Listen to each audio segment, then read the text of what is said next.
कई बार तो इन बच्चों के लिए रैम भी बना होता है या सिस्टम भी बना होता है, लेकिन उसके आगे इतना ज्यादा बड़ा लॉक लगा दिया जाता है कि उसको हम यूज ही नहीं कर पाते।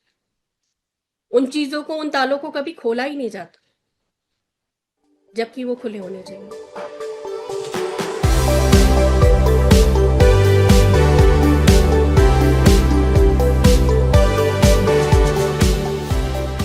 Hello everyone. Welcome to the third episode of Buddy Talks by Buddy Mobility Care. हमेशा की तरह मैं हूँ राधिका, इस सीरीज के लिए आपकी होस्ट। एंड आज हम बात करेंगे बड़ी कम्युनिटी के दो बहुत स्पेशल मेंबर्स से, जो हैं मिस्टर आदित्य विज एंड उनकी mother Mrs Tapassum Vij. Aditya, Tapassum ma'am, welcome to this episode. And आप हमारे व्यूअर्स के लिए अपने आपको थोड़ा सा इंट्रोड्यूस कर सकते हैं तो वो बहुत अच्छा रहेगा। Good evening Radhika and viewers. मुझे अच्छा लगा यहाँ आकर, बड़ी कैब में आकर और बड़ी टॉक में बात करके। मैं आदित्य की मॉम हूँ जो सेरेब्रल पाल्सी से जूझ रहा है, और मैं कुछ अपने बारे में आपसे कुछ शेयर करनी चाहूँगी, जो मेरे जीवन की सच्चाइयाँ हैं। मेरा नाम आदित्य विज है। मैं सोशल मीडिया पे वीडियोस बनाता हूँ। यूट्यूब यूट्यूब, इंस्टाग्राम और फेसबुक पर क्रिकेट से रिलेटेड। और मेरी 2000 की व्यूवरशिप है यूट्यूब पे। आप किस बारे में वीडियोस बनाते हो आदित्य? क्रिकेट। क्रिकेट के बारे में? Wow, wonderful. तो welcome to both of you. And आप बता सकते हैं कि सेरिब्रल पाल्सी की कंडीशन किस तरह से मैनिफेस्ट होती है, मतलब होता क्या है सेरिब्रल पाल्सी और वो किस तरह से अफेक्ट करता है लोगों को? आप थोड़ा सा इसके बारे में बता सकते हैं? हाँ जी राधिका, ये जो सेरेब्रल पॉलिसी है, ब्रेन से जो हमारे सिग्नल्स आते हैं, हैंड मूवमेंट के लिए, फीट मूवमेंट्स के लिए, हमारी मोबिलिटी के लिए, चलने के लिए, लिखने के लिए, ये स्लो हो जाते हैं। पूरी तरह से हमारे ब्रेन के सिग्नल्स जो है हमारे आर्म्स और लेग्स तक नहीं पहुंचते हैं, उसकी वजह से ये बीमारी होती है। आदित्य प्री मेच्योर हुआ था, उसकी वजह से डॉक्टर्स ने बताया कि इसको ये बड़ी दिक्कत हुई। ब्रेन में एक क्लॉट था जो इसके सेरेब्रल में था, उसकी वजह से इसको सेरेब्रल पाल्सी हुआ। ओके। सो आदित्य, आप मुझे थोड़ा सा अपने एक्सपीरियंसेस के बारे में आप बता सकते हो कि सेरिब्रल पाल्सी के साथ आपके कैसे एक्सपीरियंसेस रहे हैं, कि जब आप स्कूल जाते थे, कॉलेज जाते थे, फ्रेंड्स से इंटरेक्ट करते थे और कभी किसी भी पब्लिक स्पेस में जाते थे, तो क्या एक्सपीरियंसेस रहे हैं, किस तरह से लोगों ने? सेरेब्रल पैलिसी के साथ जीना बहुत कठिन होता है। मैं स्कूल, कॉलेज और पब्लिक स्पेसेस में भी बहुत कठिनाइयों का सामना करना पड़ता है। मैं शुरुआत में, मुझे स्कूल में बहुत दिक्कतें आई। हमारे हिसाब के वॉशरूम नहीं बने होते। मुझे काफी सालों तक एक ही रूम में पढ़ना पड़ा। और मेरी क्लासेस जरूर चेंज हुई, और मुझे एक ही रूम में पढ़ना पड़ता था। और और बाद में टीचर्स बहुत कोऑपरेटिव कोऑपरेटिव हुए मेरी मेहनत को देखकर। ओके। तो आपके साथ कभी ऐसी सिचुएशन कोई आई है आदित्य, जब आपको लगा हो कि किसी ने आपकी कंडीशन की वजह से आपको अंडर एस्टिमेट किया हो, पर आपने एकदम उनको गलत साबित कर दिया हो? मुझे स्कूल में एक टीचर मिले थे। उन्होंने कहा कि आप कुछ कुछ नहीं कर सकते। तब मैंने फिर 3-4 साल बाद उनको उनको गलत साबित किया। और मैं आज इंस्टाग्राम पे प्रसिद्ध हूँ। मेरी 2 लाख की व्यूअरशिप है। आपके इंस्टाग्राम चैनल पे? यस। इसकी मैम का कहना ये था कि मैं आदित्य कुछ नहीं कर सकता लाइफ में, ये जो 12th भी कर रहा है ये भी इसके लिए ठीक नहीं है, आगे ये नहीं पढ़ पाएगा, इसको घर में रख लीजिए। और फिर? पर आदित्य ने कॉलेज भी किया, यूट्यूब चैनल भी चलाया, इंस्टा पर भी छाया, सब कुछ किया। That is so nice. मतलब ये इतनी रेजिलियंस से, इस स्टोरी में इतना रेजिलियंस दिखता है, and kudos to you Aditya for that. है ना? आपने बताया कि आपका क्रिकेट कमेंट्री में इंटरेस्ट डेवलप हुआ, क्रिकेट जर्नलिज्म में, है ना? तो क्या ये इंटरेस्ट कैसे डेवलप हुआ? ये बचपन से था या फिर कोई ऐसा मोमेंट था जब आपको स्ट्राइक किया कि नहीं, यही मेरा पैशन है? और मेरे बचपन से ही मेरे को बचपन से ही क्रिकेट का शौक था। मेरे पापा प्रोफेशनल प्लेयर हैं। प्रोफेशनल प्लेयर हैं रणजी ट्रॉफी में। मैं बचपन से ही क्रिकेट के बारे में सुन रहा हूँ और समझ रहा हूँ। मुझे वहीं से क्रिकेट का शौक जागा। तो अपने कॉलेज के बाद मैंने यूट्यूब पे वीडियो बनाना शुरू किया और इंस्टाग्राम पे वीडियो बनाना शुरू किया और फेसबुक पे भी वीडियोस बनाना शुरू किए। और मैं इसी की वजह से आपके सामने हूँ। That is very nice. तो कोई ऐसा कोई स्पेशल जर्नलिस्ट या क्रिकेट कमेंटेटर है जो आपको बहुत इंस्पायर करते हैं, या फिर कोई ऐसा एक मैच था जिसने एकदम बहुत इंस्पायर किया कि यही मुझे ज्वाइन करना है, मतलब इसी का पार्ट मुझे बनना है कभी? मुझे विक्रांत गुप्ता ने बहुत इंस्पायर किया कि मुझे उनकी क्रिकेट की न्यूज़ और क्रिकेट के प्रोग्राम बहुत पसंद आते हैं और मैं उन्हीं की तरह बनना चाहता हूँ। विक्रांत गुप्ता की ऐसी क्या कौन सी क्वालिटी है जो आपको बहुत अच्छी लगती है? और विक्रांत गुप्ता के बोलने का अंदाज और गेम के प्रति समर्पण और उनकी गेम की नॉलेज। वाह, वंडरफुल।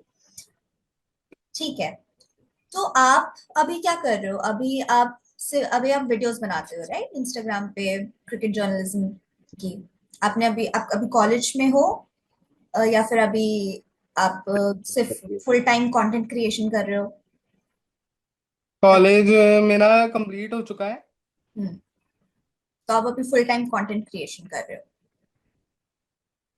अभी मैं यही कर रहा हूँ। अच्छा, दैट्स कंटेंट क्रिएशन।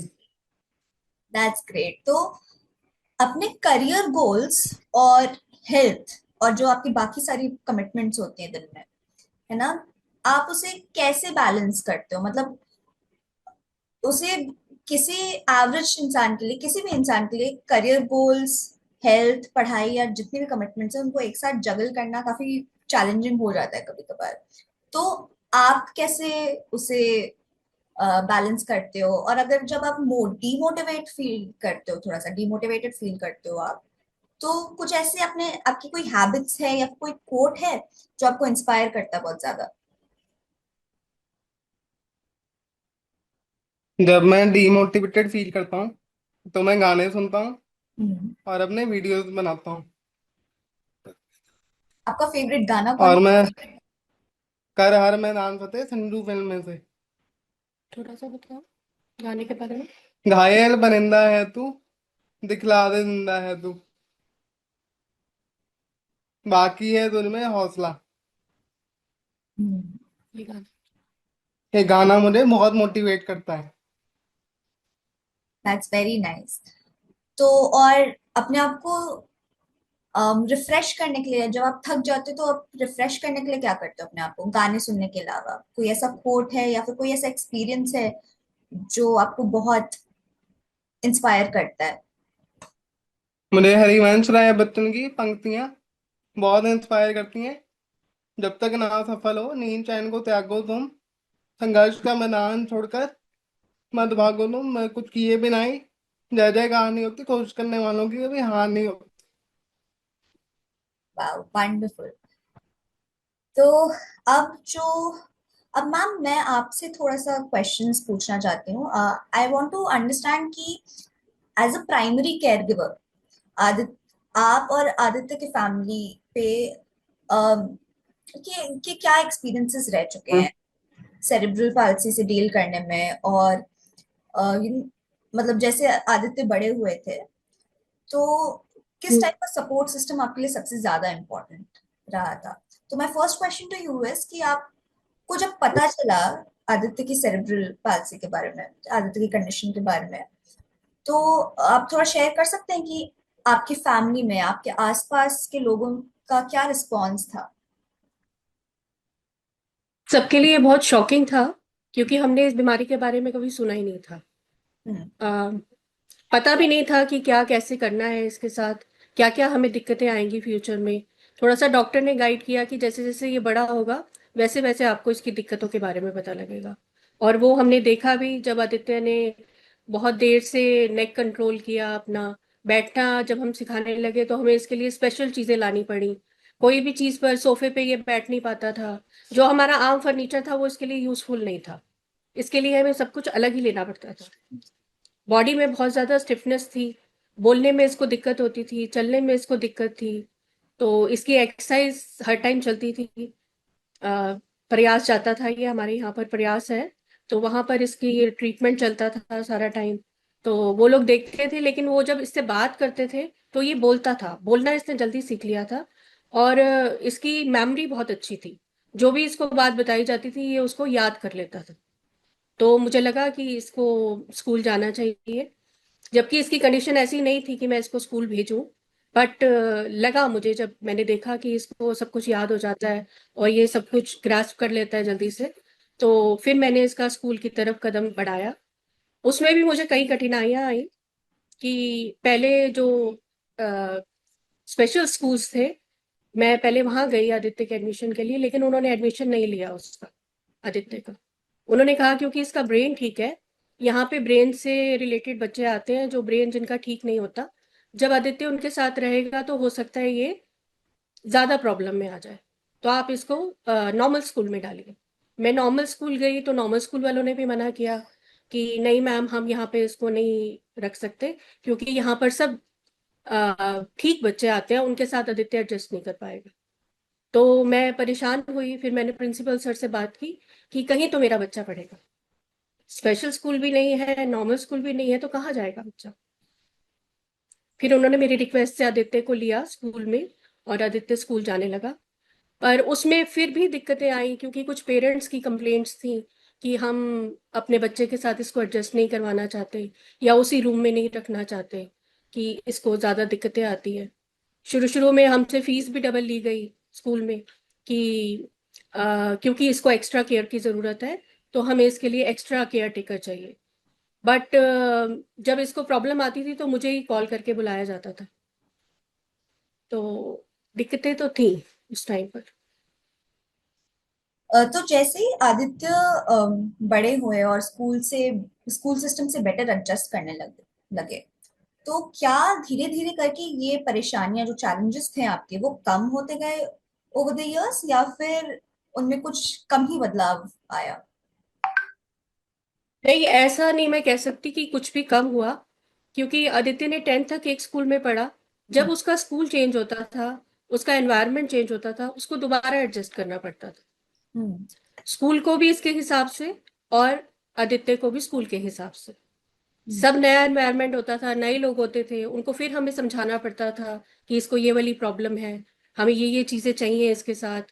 तो जो स्कूल दे सकता था वो देता था, पर कुछ ऐसे भी थे जो अपनी ईगो के चक्कर में आदित्य को वो चीजें नहीं प्रोवाइड करते थे। वो ये सोचते थे कि हम अपना सिस्टम चेंज नहीं करेंगे।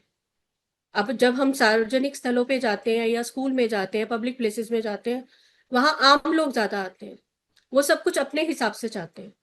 पर जब स्पेशल बंदा जाएगा उसके लिए स्पेशल कुछ होना चाहिए, और वो चीजें हमें नहीं प्रोवाइड की जाती हैं। कई बार तो इन बच्चों के लिए रैम्प भी बना होता है या सिस्टम भी बना होता है, लेकिन उसके आगे इतना ज्यादा बड़ा लॉक लगा दिया जाता है कि उसको हम यूज ही नहीं कर पाते। उन चीजों को, उन तालों को कभी खोला ही नहीं जाता, जबकि वो खुले होने चाहिए। अभी तो जैसे बहुत सारे लॉज एंड पॉलिसीज भी हैं हमारे पास, कि हमारे देश में कि स्कूल्स में एक्सेसिबल फैसिलिटीज, किसी भी पब्लिक स्पेस में एक्सेसिबल फैसिलिटीज होनी चाहिए, एक separate washroom for people with disabilities, या फिर रैम्प सिस्टम जहाँ पर हम लोग व्हील चेयर इजिली नेविगेट कर पाए। ऐसे ऐसे अकोमोडेशन होने चाहिए। उसको उसके बावजूद भी लोगों के रवैये में कोई भी आपको डिफरेंस कभी भी नहीं लगा है? कुछ लोगों में लगा, कुछ लोग बहुत अच्छे मिले, और कुछ लोग ऐसे थे जो अपने आप को चेंज नहीं करना चाहते। वो जैसे थे वो वैसा ही रहना चाहते थे, वो किसी के लिए खुद को चेंज नहीं करते। कॉलेज के बारे में मैं बता रही थी, आदित्य के 3rd फ्लोर पे इसका क्लासरूम था। हम्म। तो रैंप से जाना पड़ता था, जो जाना मेरे लिए बहुत मुश्किल था। मेरी बैक में पेन होता था आदित्य को लेकर जाना। पर यह है कि कॉलेज ने उस टाइम पे हमारी हेल्प की, ये कि भाई आदित्य के लिए उन्होंने कहा कि आप इसको नीचे के रूम में बिठा दीजिए। पर नीचे के रूम में आदित्य की क्लास नहीं थी, बच्चे नहीं थे, जो उसके साथ क्लासमेट्स थे वो नहीं थे। तो हम्म। वो आदित्य वहां उस क्लास में बैठ के, वो उसके लिए पनिशमेंट थी ऐसी जैसे कि आप किसी क्लास में से बच्चे को बाहर खड़ा कर देते। तो वो क्या यूज रहा उसका मेरे लिए, कोई मेरे को नहीं समझ में आता कि जब आदित्य अपनी क्लास ही नहीं, जो क्लास में सिखाया जा रहा है वो उसके तक पहुंच ही नहीं रहा, तो कॉलेज जाना उसका वेस्ट था। तो फिर। उन्होंने अपनी तरफ से अच्छा किया, या तो पूरी क्लास को शिफ्ट करते नीचे ग्राउंड फ्लोर पे। हाँ। जब पूरी क्लास नहीं आई थी तो आदित्य का अलग से बैठना कुछ मतलब नहीं था उसका। तो इन चीजों की दिक्कतें आती हैं, हमारी रिक्वेस्ट से उन्होंने कई चीजें की, हमारे लिए अच्छी भी की। और वहां पर कॉलेज में एक प्रोफेसर मिले हमने, जो जिन्होंने आदित्य के हुनर को पहचाना और हमें ये बात बताई कि अगर ये बोल सकता है तो इसको बोलने में ही अपना कैरियर बनाना चाहिए। जो चीज ये खुद कर सकता है आप उसके लिए ही इसको मोटिवेट कीजिए। तो सफर में कुछ अच्छे भी मिले लोग, कुछ बुरे भी मिले। एक्सपीरियंस नया हर वक्त होता रहा, चलता रहा। That's great. तो आदित्य, आपके स्कूल टाइम पे या फिर कॉलेज टाइम पे आपको जितने भी चैलेंजेस आपने फेस किए, आपके पास कुछ ऐसे फ्रेंड्स थे या कोई ऐसा सपोर्ट सिस्टम था जो जिसने आपको काफी सपोर्ट किया हो उस टाइम पे, आपके हर चैलेंजेस के साथ के बावजूद भी आपके साथ खड़े रहे हो? कई दोस्त मेरे कम बने, कई अच्छे भी थे, कई ज्यादा बात करना पसंद नहीं करते थे। हम्म। तो काफी अच्छे लोग भी मिले और काफी लोग ऐसे भी मिले जो आसानी से एक्सेप्ट नहीं कर पाते थे सिचुएशंस, पर उस। कुछ फ्रेंड्स इसके ऐसे थे जिन्होंने इसका बहुत साथ दिया। एक बहुत अच्छी लड़की थी जो मीडिया में ही है अभी, और बहुत अच्छा स्कूल में बोलती थी कॉलेज में, गर्ल्स के लिए, लेडीज के लिए। उससे रास्ते आदित्य, हाँ, उससे आदित्य बहुत इंस्पायर हुआ। इसको लगा कि मेरे को भी इसकी तरह करना है। और वो इसकी हेल्प भी करती थी, नोट्स के लिए भी हेल्प करती थी। और एक और लड़का था, वो इसके पेपर में इसकी हेल्प करता था, इसको गाइड करता था कि आप ऐसे पढ़ो आदित्य, आपको इजी रहेगा। तो अच्छे फ्रेंड्स भी थे। पर फ्रेंड्स जो है वो लेट बनते हैं और जल्दी से कोई हाथ नहीं बढ़ाता, क्योंकि सबको इस टाइम पर आगे बढ़ना है और तेजी से आगे बढ़ना है। हम थोड़े से स्लो हैं, तो स्लो के साथ रहना कम लोग पसंद करते हैं। As a caregiver and Aditya के फैमिली में आप और बाकी जो जितने भी केयर गिवर्स हैं, आप अपना एक टिपिकल डेली रूटीन बता सकते हैं कि उसमें से आप अपने लिए कितना टाइम निकाल पाते हैं, आप आदित्य को सपोर्ट करने में कितना टाइम चला जाता है, एंड आपका बेसिक डेली एक्टिविटीज क्या होती है? आप थोड़ा सा बता सकते हाँ जी, मेरा बेसिक यही है कि आप जैसे एक 6 महीने के बच्चे को संभालते हैं, वही सेम हमारे लिए अभी तक है। आदित्य 25 साल का है, तो 25 साल से हमारा यही रूटीन है कि जैसे 6 मंथ के बच्चे को संभाला जाता है, हम वैसे ही इसके साथ रहते हैं। हर वक्त माँ बच्चे के साथ चाहिए, तो मैं इसके साथ हूँ। और इसके पापा इसका पूरा सहयोग करते हैं। पहले मैं इसको नहला धुला लेती थी, अब उसके पापा ही इसको नहलाते हैं। जब जब वो होते हैं तो वही इसके सारे काम करते हैं, बेसिक नीड्स जितनी भी हैं वही इसकी करते हैं, रूटीन वर्क वही कराते हैं। बस मेरा काम होता है तब कि मैं इसके लिए खाना बना दूं, और उसके पापा इसको खिला देते हैं। तो आपके लिए कभी ऐसा ऐसा तो नहीं लगा आपको कि ये बहुत स्ट्रेंथ चाहिए होती है किसी भी ऐसे मेंबर के लिए फैमिली के जिनके पास स्पेशल कंडीशंस होती हैं या फिर कोई क्रॉनिक इलनेसेस होती हैं, उनको केयर करने के लिए काफी एफर्ट भी डालते हैं और सब। वो एक ऐसा एक्सपीरियंस है जो पूरी फैमिली को एक साथ बांधता भी है, पर इसका एक हम्म। डाउन साइड ये भी हो जाता है कभी कभार कि थोड़ा सा इमोशनल एग्जॉशन शायद होने लग जाता है। तो क्या आपको कभी ऐसा फील हुआ है, और अगर आपको फील हुआ है तो आप अपने लिए क्या करते हैं उस टाइम पे? मतलब अपने आप को खुश करने के लिए, अपने आप को वापस इंस्पायर करने के लिए, मोटिवेट करने के लिए आप क्या करते हैं उस टाइम पे? ऐसा होता तो बहुत बार है, और मोड़ मोड़ पर होता है जिंदगी के। हम्म। जब भी कोई नई चीज हम करने लगते हैं तो दिक्कतों का सामना हम सबको ही करना पड़ता है, चाहे वो इसके पापा हो, चाहे वो इसकी बहन हो, या मैं हूँ। हम सारे इसमें लगते हैं और आदित्य भी इस चीज को फेस करता है। मैं उसके लिए भजन सुनती हूँ, थोड़ा वॉक करती हूँ। आदित्य और मैं सुबह रोज मॉर्निंग वॉक जाते हैं, उससे हम अपने आप को दोबारा से आज के जीने के लिए तैयार करते हैं। बस यही करते हैं, और कुछ खास नहीं। हाँ, तो ऐसी छोटी छोटी चीजें आपकी रूटीन में हैं जिससे आप अपने आप को मोटिवेट कर सकें, आप किसी बाकी लोगों को मोटिवेट कर सकें, आप आदित्य को मोटिवेट कर सकें। ये छोटी छोटी हाँ जी, बिल्कुल। चीजें रूटीन्स हैं, दैट्स ग्रेट बिकॉज आई कभी फील। कोई ऐसी मूवी लगा लेते हैं कि जो इंस्पायर कर सके, हमें दोबारा से आगे बढ़ने के लिए बता सके। तो आदित्य की सूरमा एक मूवी है, वो ये देखता है, उससे ये इंस्पायर होता है कैसे उसने अपने आप को कम बैक किया, जो उसमें फिल्म में हीरो था। तो आदित्य को वो मूवी बहुत पसंद है और ये देखता है उसको। That's nice. तो आपकी अभी तक जितनी भी जर्नी रही है एज अ फैमिली, आपको किस टाइप का सपोर्ट सिस्टम सबसे ज्यादा लगता है कि इम्पोर्टेंट है? क्या वो फाइनेंशियल सपोर्ट सबसे ज्यादा इम्पोर्टेंट लगता है, या इमोशनल सपोर्ट इस सिचुएशन में सबसे ज्यादा इम्पोर्टेंट होता है इस टाइम पे? और मतलब देखिए, इस सिचुएशन में ये दोनों चीजें ये बहुत इंपॉर्टेंट है। इमोशनली भी चाहिए होता है, और फाइनेंशियली तो ऑब्वियस ही चाहिए होता है, क्योंकि इनकी हर एक चीज बहुत महंगी है। चाहे इनकी व्हील चेयर ले लीजिए आप, या इनका रहन सहन है, आपको स्पेशल तरीके से ही सब कुछ करना पड़ता है। कोई बाथरूम के लिए भी अगर आपको कुछ भी चाहिए, तो विदाउट मनी कुछ नहीं हो सकता। अगर फिजियोथेरेपी कराने जाते हैं हम किसी हॉस्पिटल में, तो वो बहुत कॉस्टली है। घर पे किसी को बुलाते हैं तो वो कॉस्टली है। इवन गवर्नमेंट के भी जो इंस्टीट्यूट बने हुए हैं वहां पर भी बहुत ज्यादा मनी जो है वो ली जाती है। कन्वेंस का खर्चा बहुत है, कि आम जो टैक्सी वाला है वो एक कई बार तो मना भी कर देता है बैठाने से, कि मैं अपनी व्हीलचेयर, जो आपकी व्हीलचेयर है, वो मैं अपनी टैक्सी में नहीं रखूंगा कि वो गंदी हो जाएगी। तो आने जाने में भी ट्रबल आता है। इसलिए मैं शुरू से ड्राइव खुद करती हूँ, आदित्य को अपने साथ ही लेकर जाती हूँ। इन दिक्कतों का मुझे सामना करना पड़ा, इसीलिए मैंने ड्राइविंग सीखी। तो ओके। ये चीजें हैं। ओके मैम, जो हम मैं आपसे बात कर रही थी जैसे अभी सपोर्ट सिस्टम्स के बारे में, आपको क्या लगता है कि कानूनी तौर पे और सामाजिक स्तर पे ऐसी क्या कमियां हैं, जो गैप्स हैं एक्सेसिबिलिटी से लेकर स्पेशल नीड से लेकर के बारे में, जो अभी हमें फुलफिल करने की बहुत अर्जेंट नीड है? आपको आपके दिमाग में कोई ऐसी बात आती है, अभी एक्सपीरियंस? ये अभी भी ऐसा है कि जागरूकता समाज में नहीं है इस चीज के लिए। हम्म। क्योंकि जब मैं आदित्य का एडमिशन 12th में मैंने कराया, आदित्य ने आईटी लिया था, हम्म। वोकेशनल कोर्स, और ये बीसीए करना चाहता था। बट इसका बीसीए में एडमिशन नहीं हुआ, अच्छी परसेंटेज के बाद भी इसका कॉलेज में एडमिशन नहीं हुआ, बिकॉज इसके पास मैथ्स नहीं था। जबकि इनके पास राइट है, ये कोई भी सब्जेक्ट्स ले सकते हैं, चुन सकते हैं अपने लिए। हम्म। पर आदित्य का सपना था कि मैं इंफोसिस में जाऊंगा, बीसीए करूंगा। तो वो पहले ये चीज सोचता था। तो जब इसको एडमिशन नहीं मिला, ये बहुत हताश हुआ। और फॉर्म भी निकल चुके थे कॉलेज के, हमारे पास समय नहीं था कि हम दोबारा उसको फॉर्म को फिल कर सके, क्योंकि वो हम मौका छोड़ चुके थे। लकीली हमें एक चांस मिला कुरुक्षेत्र यूनिवर्सिटी से, कि हम आदित्य को मास कम्युनिकेशन में एडमिशन करवा सकते हैं। और आदित्य का बहुत मन था कि मैं कॉलेज जाऊं।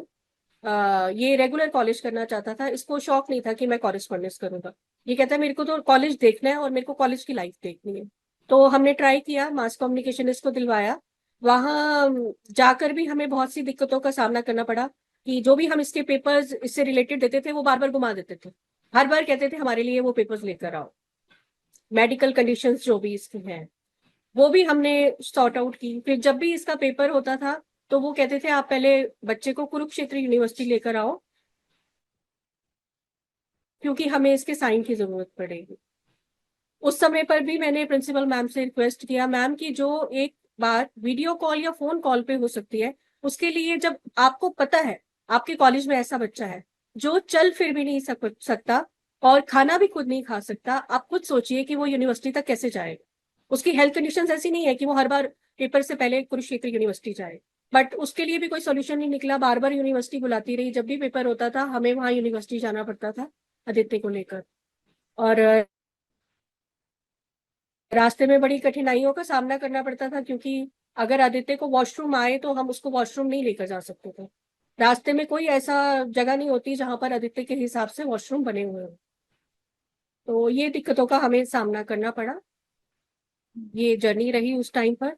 और भी कई जगहों पर ऐसी चीजें होती हैं, जैसे हम मॉल पे जाते हैं तो वहां पर लिखा होता है बाहर कि ये स्पेशल पर्सन के लिए वॉशरूम है, लेकिन वो वॉशरूम यूजफुल नहीं होते, क्योंकि उसको कूड़ा घर बना के रखा हुआ है उन्होंने। कहीं पोछे पड़े हैं, कहीं कुछ पड़ा है, उसको यूज हम फिर भी नहीं कर सकते।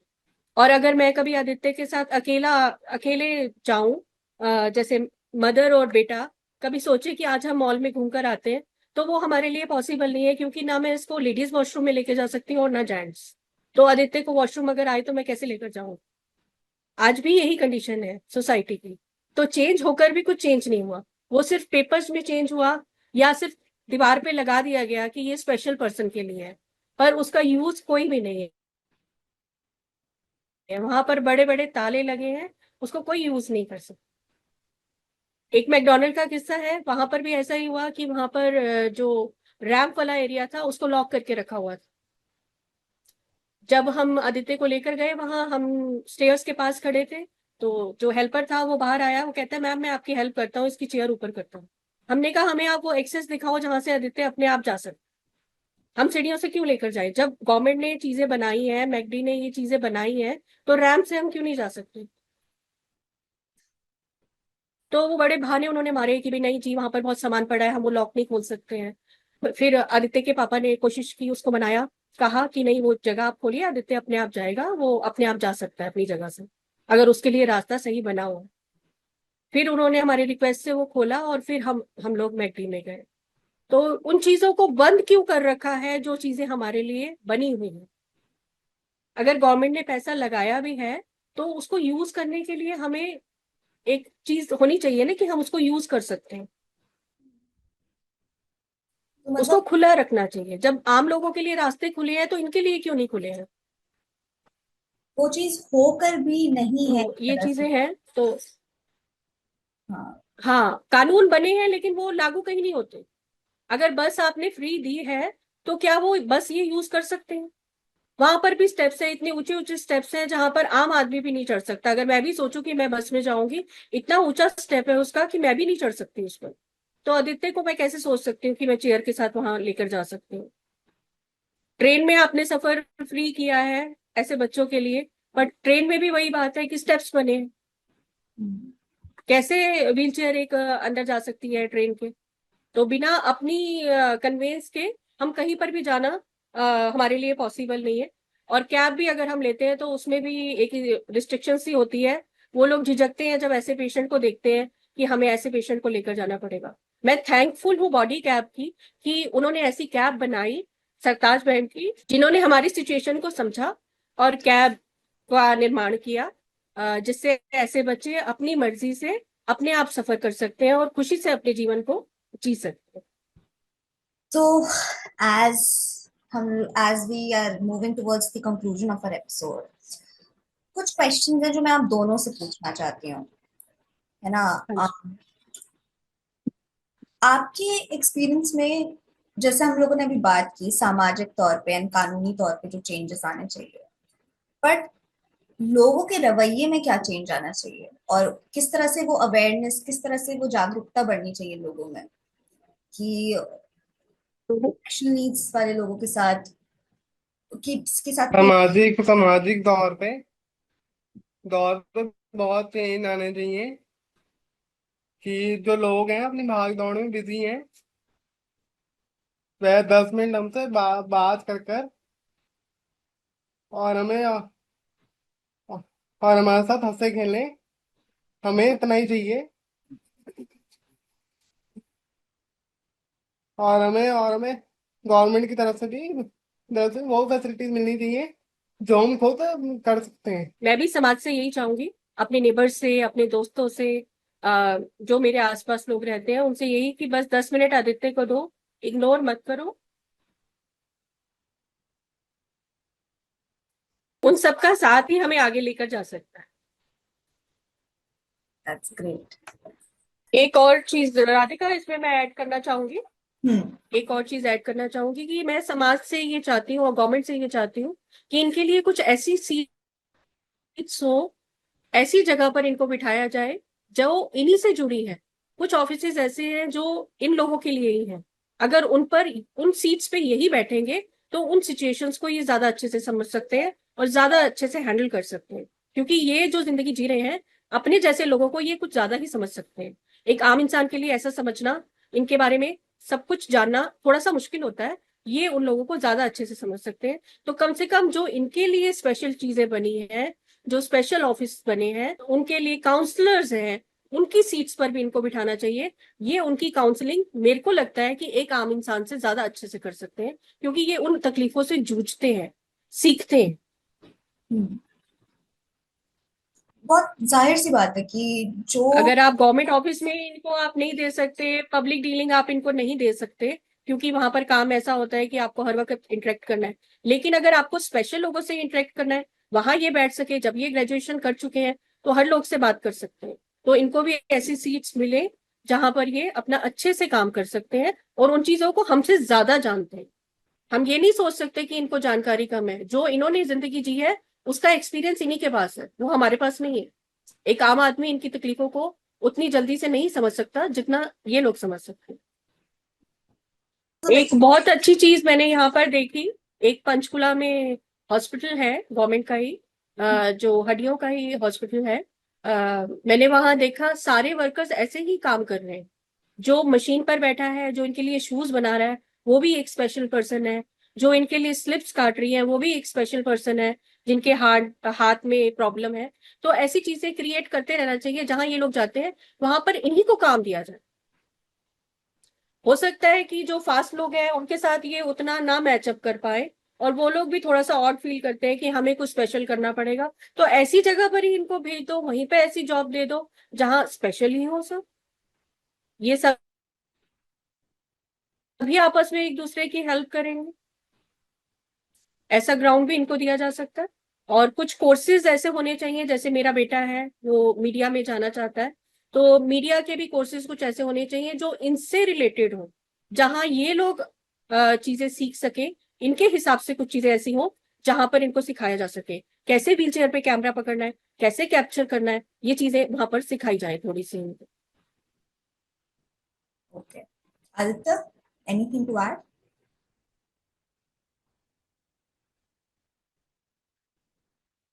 मैं कुछ ऐड करना चाहूंगा।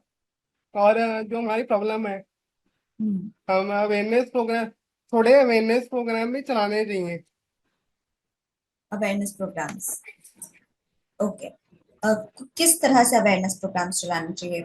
आपके पास कोई स्पेसिफिक आइडिया है माइंड में?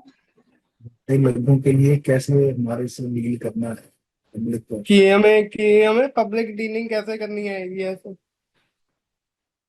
ओके। आई थिंक आदित्य कहना चाहता है कि ऐसे प्रोग्राम चलाए जाने चाहिए जिसमें इन लोगों से बात करने का लोगों को थोड़ा सा सलीका आए, वो भी थोड़ी पेशेंस रख सके और थोड़ा बातचीत करने में इनके साथ फ्रेंडली हो सके, कुछ खेलने का प्रोग्राम सोच सके, कुछ बातचीत करने का प्रोग्राम कर सके। और अपनी सोसाइटी में ये ना सोचे कि इनके आने से हमारा प्रोग्राम खराब होता है, ये सोचे कि जब ये आते हैं तो हमारे प्रोग्राम को चार चांद दे। ये भी समाज का हिस्सा है। That's great. एंड तो जो मेरा लास्ट क्वेश्चन है आप लोगों से, अगले 5 साल में आप लोगों के पर्सनल गोल्स क्या क्या है और आपके प्रोफेशनल गोल्स क्या है? आप थोड़ा सा इसके बारे में बता सकते हैं, आदित्य? अगले 5 साल के लिए मेरे प्रोफेशनल गोल हैं, मैं एक पेशेवर पत्रकार के तौर पर काम करना चाहूंगा। और मैं इस प्रोफेशन से पैसा, नाम और इज्जत कमाना चाहूंगा, और अपने सपने पूरे करना चाहूंगा, और अपने माता पिता के भी। एंड आई होप आपको ये प्लेटफॉर्म और आपकी मेहनत भी उतनी ही आगे ले जाए आपको। So we are all rooting for you on that, thanks. है ना? और एज अ पार्टिंग वर्ड कुछ ऐसा, कोई आप कुछ और ऐड करना चाहेंगे अपने एक्सपीरियंसेस के बारे में, या फिर कुछ ऐसा मैसेज जो हमारे व्यूअर्स को देना चाहेंगे? मैं व्यूअर्स को यही मैसेज देना चाहूंगा कि हमें फ्रेंडली नेचर चाहिए, और हमें इग्नोर ना किया जाए। और अपने करियर में से 10 मिनट भी हमारे लिए निकाल निकाल लेने। ये भी वो सब कुछ कर सकते हैं जो एक आम इंसान कर सकता है। इनको थोड़ा समय ज्यादा लगता है, लेकिन ये वो करते जरूर है। थोड़े से स्लो है, थोड़ा धीरे चलते हैं। कभी कभी कछुआ भी जीतता है, हर बार खरगोश नहीं जीतता। जज्बे की बात होती है। जितना जज्बा हम्म, ज्यादा हो वही आगे बढ़ पाएगा। बिल्कुल। तो विद दिस हम अपने थर्ड एपिसोड के एंड पे आते हैं। Aditya and Tapassum ma'am, thank you, आप लोगों का हाँ बहुत जी। धन्यवाद कि आज आप हमारे साथ जुड़े, आपने अपने एक्सपीरियंस के बारे में बात की, आपके अपने दिल में जो आपकी बातें हैं आपने वो शेयर की सबके साथ, and that really means a lot to us at buddy as well. And thank you Radhika, आपसे बात करके हमें भी बहुत अच्छा लगा। आप बहुत अच्छा बोलते हैं।